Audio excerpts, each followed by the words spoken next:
Hello, I'm Mary.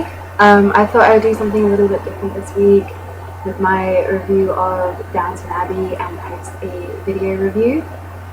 And the reason is because I've been quite busy this week and I haven't had a chance to post it yet. And I'm going away this weekend, so I'm probably not going to get it up before the next episode airs on Sunday. So I'm interested in getting something up. I thought I'd do it this way, and I wanted to try this for a while anyway, so unfortunately, as you can see, my webcam is not great, and I'm on my bed, so that's going to be a little bit of shuffling around.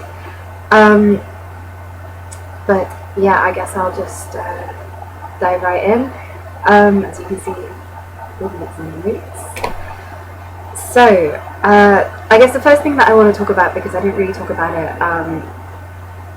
in my review of episode 1, was Mary. Because, I guess,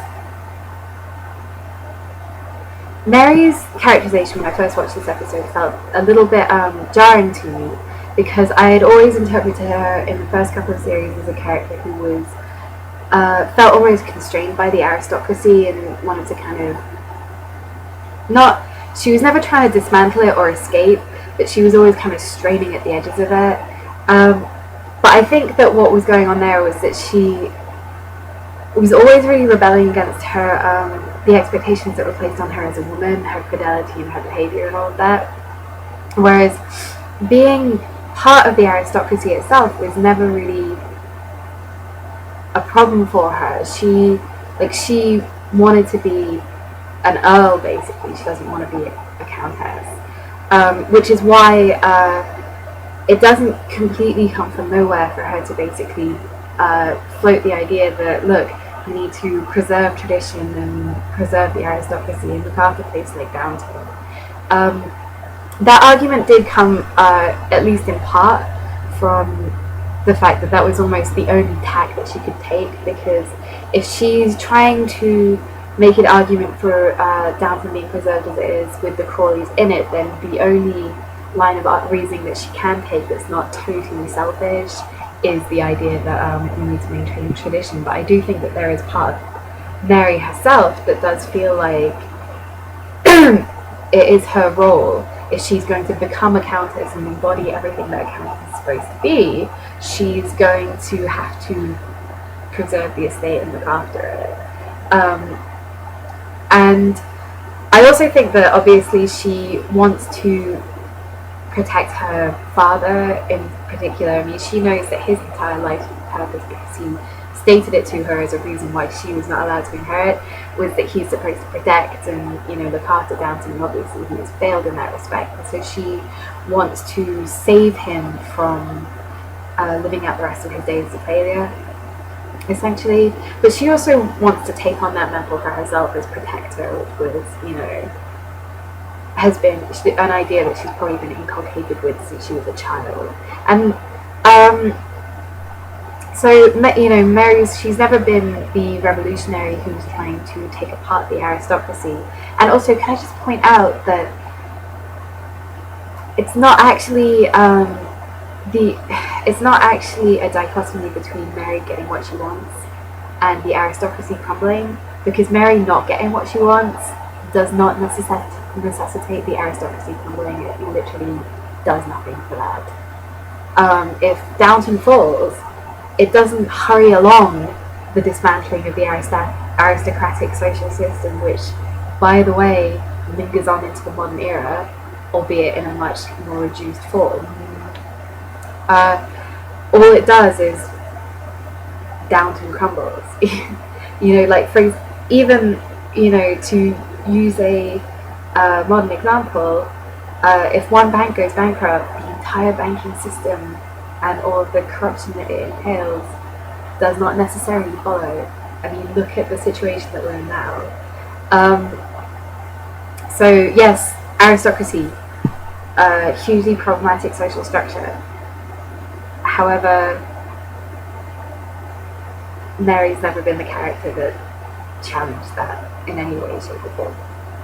And should she Yes, probably, but she doesn't. Neither does Matthew. Neither does Robert. Neither does Cora, really. So,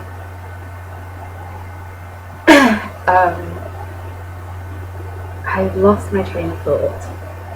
The point is that she's never been a character that's looking to dismantle the system. She's always been a character that's been about surviving within the system as it is and doing the best for herself that she can within the current social structure. So, and it's also, so basically, I think being a countess, you need to regard that as, Mary thinks of that as being like her career, you know?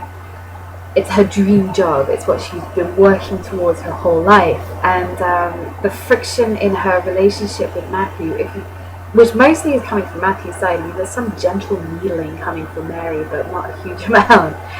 But from her point of view, you know, he has the means to make that happen, for her to fulfill her life's goal, and he doesn't do it. And the reason he doesn't do it is because he thinks that his own feelings are more important than that. And regardless of how sympathetic you think it is for Matthew not to want to put the money into Downton and to feel guilt over Lavinia, and I think that he should feel guilt over Lavinia because he did string her on for a number of months, which is the real crime in the way he handled that relationship. It doesn't change the fact that it is fundamentally selfish of him to privilege those feelings, his own feelings, over Mary's hopes and dreams, and also her desire to protect her family and what she wants for her future children. It's selfish. And the ridiculous thing about it is that he acts as if the only guilt in the equation is the guilt that he's going to feel over Lavinia, which he still feels either way, or the guilt that he feels over taking money under false pretenses. When actually it's already clear that he's going to feel guilty over Mary being turned out of Downton for the rest of his life. And the reason that's clear is because Mary has hardly been needling him at all. She's been doing it in a very loving way, and yet he reacts with extreme pain. Why? Because he feels bad. And he's always going to feel bad. Because it's always going to be the case that he prevented Mary from fulfilling her life's dream. So, and it was never actually resolved, but you know what the other thing is that, I mean, from Mary's point of view, is that she wants him to prove that she's more important to him than his own feelings, which is very much like the way Matthew wanted Mary to prove that he was more important to her than her, like, you know, hopes and dreams back in series 1. And one of those people called off the wedding over the other character not proving that they loved them enough, and the other one was quietly was like, I'm fine. So, and that's not, and ultimately, like, the fact that Mary doesn't, and this is why Matthew had to tell her, Mary, that he loved her, because he knew that he wasn't behaving in a loving way towards her, and he knows that she feels that what he's doing is,